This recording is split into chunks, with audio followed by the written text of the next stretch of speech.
So it does create a rather Byzantine situation, for lack of a better term, that we find ourselves in, an issue that was raised by the Attorney General, even though they had received Charter 3 different times. And, you know, puts everybody, I think, raised a number of questions by a number of people in the community. So unilaterally, the board can't, really is in a box now. Whether they agree with it or disagree with it is for the board to decide. But legally, they're in a box as far as what they can do or can't do. I think, is that a fair assessment? I think. So it's basically wait and see until February. Well, the one thing to add, though, with Nate, Your question.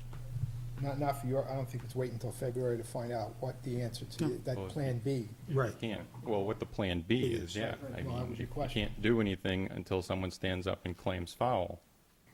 What's the Plan B if they claim foul? Well, and I think that's what we're saying is, we've got to check, you know, that question's been posed to the district's attorney. Right, and the question is how they claim foul. No, it really does matter how they claim foul. I Who runs that expect they're meeting? gonna do it right at the deliberative session. No, yeah, but Depends how at that. How they do it. That's the worst time they could do it because it's the closest time to the election. And Yep, Right, and then you've got to, you can speculate all you want. I mean, they could run to Derry District Court, and the District Court, I suppose, could come up with an injunction, but then is that going to get held up in Superior Court to hold back the election in March, or, you know, those whole series of things. You know, and these are the things that go through all of our yeah. minds. The other way, I believe, is Concord, the legislature can file legislation to make the changes, and that will force, the legislature can actually ask the Superior Court for an opinion, but they can't do it unless they've proposed legislation, so. in Nate's scenario too, if, in the timeline, if we go to deliberative session and it's challenged in deliberative session, then it could go to court. And I don't believe it's not the district court, I believe it'd be the Superior Court. But That's why I'm not a lawyer. if the citizens were to put in an amendment to eliminate the quorum, or if the board would put in an amendment to eliminate the quorum, and the voters voted on that quorum being eliminated, you still have the issue on whether or not it's legal, if they supported the quorum. If they eliminate the quorum, then it's over. There's no challenge. But that would be for the following year. John, But that would still, you would still have the same problem in February, If because you, that, if you're you not put gonna an vote on that till amendment March. to zero out the quorum, that has to go to the AG's office for an approval to say whether or not he believes it's legal or not. But see, would he They haven't believe answered it's, the last 3 times. right, but would he believe it's legal to zero out the He quorum? won't answer this time. And the, I don't think the he'll open the town envelope. put in their charter request, they went with a specific request to respond. Derry got into this mess a week before theirs because someone in town read something they didn't like, I don't know what it was, called the AG's office, and the AG came down and took it right off the ballot. Yeah, but in those cases, in those 2 cases, you're talking about something that was proposed, not something that's already in effect. Glenn's proposal would be for the warrant. Yeah. And I would think, again, I would think that the AG with a 0 quorum would not object to it based on what he said before. That's a good point. I mean, based on That's what his state, so I think Then he, he's basically agreeing that a 500 quorum is, quote, improper. okay, No, but, at that point, I think what he's saying is, yes, you can ask the voters if that's okay. Right. And but we get back to the point, and he says, he comes out and says it's illegal. Yeah. What do you do with that? That's the issue that we That's have. what I'm saying. And what if the vote- And I'd rather not play this game between now and February, But- because I know the game is gonna play. And it's But our gonna get real problem is, ugly 'cause let it's me, like- let me turn the tables. What should we do? let me ask you the question. That's the problem. There is nothing. If it were me, I would send it back to the AG and say, this is our charter. We want to know if this is legit. Okay. then If what? he comes back and says, No. no, Then what do I do? you have to go to the next step Wha- and talk to your lawyers and say, now what do we do? Now we know that it can be challenged, and it probably will be challenged. You can't just wait. I mean, I think it's incredibly irresponsible to wait and see what the heck happens. I guess here's the point. And I understand your frustration, because I think we're all as frustrated as you are. Even if the Attorney General came back and said, it's my opinion that this is illegal, the board can't do anything, because it's an existing charter. So what would have to happen is, it then would have to go to court. And in order for it to go to court, there have to be two aggrieved parties, because the Attorney General's opinion doesn't carry the weight of law. So he can give you only in the sense of, if you're sending it in for a charter, here's a new charter, we're looking at this. They can come back and say, you shouldn't do this, and here are the reasons why.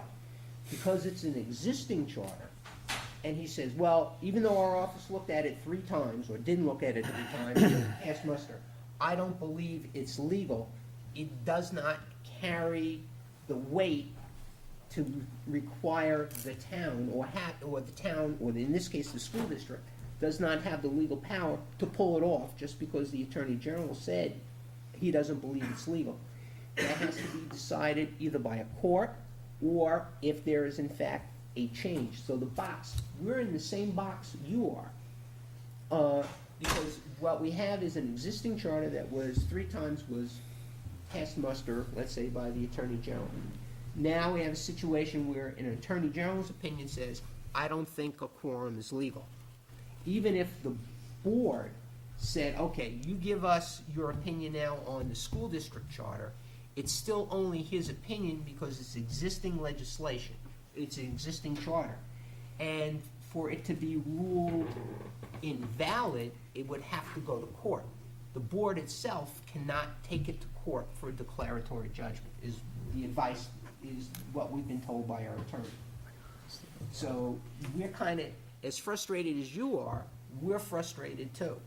But based on the advice we have, we can't ask for a declaratory judgment.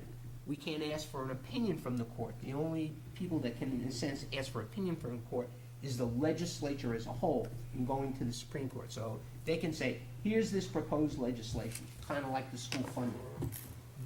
Supreme Court, give us an advisory opinion. They won't, we can't do that. We can't ask for an advisory opinion. The school board can't ask for an advisory opinion. So the options that have been laid out, basically, are the ones that we've been talking about here.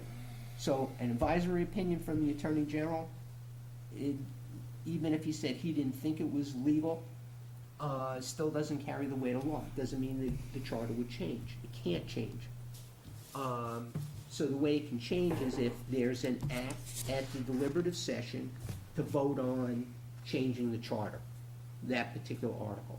Or it goes to court, and the court says, this is legal, or it's not legal.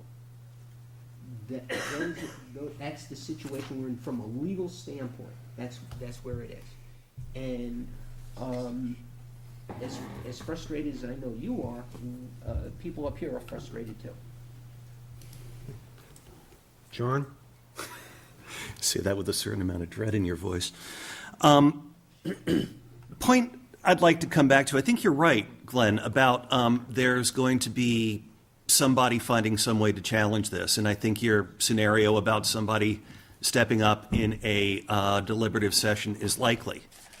I'd like to point out that that's about the most destructive way that this could be done. Yeah, I think you do. That's why I'm here. Okay.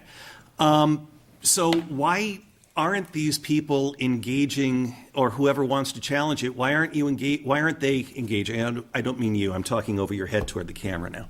Why aren't they engaging in a productive conversation? Why aren't they here behind you?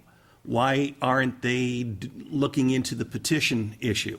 And the other thing that I have to ask is, with all respect to the Attorney General, I don't know the man,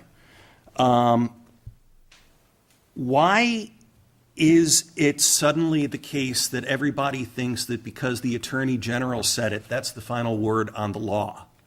Clearly, that has been proven to be incorrect in various other cases, some of which were fought by the Londonderry School Board. I mean, I hear people talking about activist judges all the time. Why aren't these same people talking about the activist Attorney General here? He wasn't elected by anybody. He wasn't confirmed by anybody. Well, I don't know if he was confirmed by anybody. He wasn't elected by anybody. Why is the Attorney General's word such a deal maker or deal breaker for for people? Why aren't they seeing that ultimately the Attorney General is an attorney, and for his case, his claim is legally no more authoritative than another attorney's until a judge says so? So that's why I don't understand all this emphasis on what the Attorney General says. The Attorney General doesn't make the decisions. Glenn, I think I'm going to bring this to closure right now. Obviously, we're going to have more discussions on it. We'll have the letters from our lawyers and see what we can do.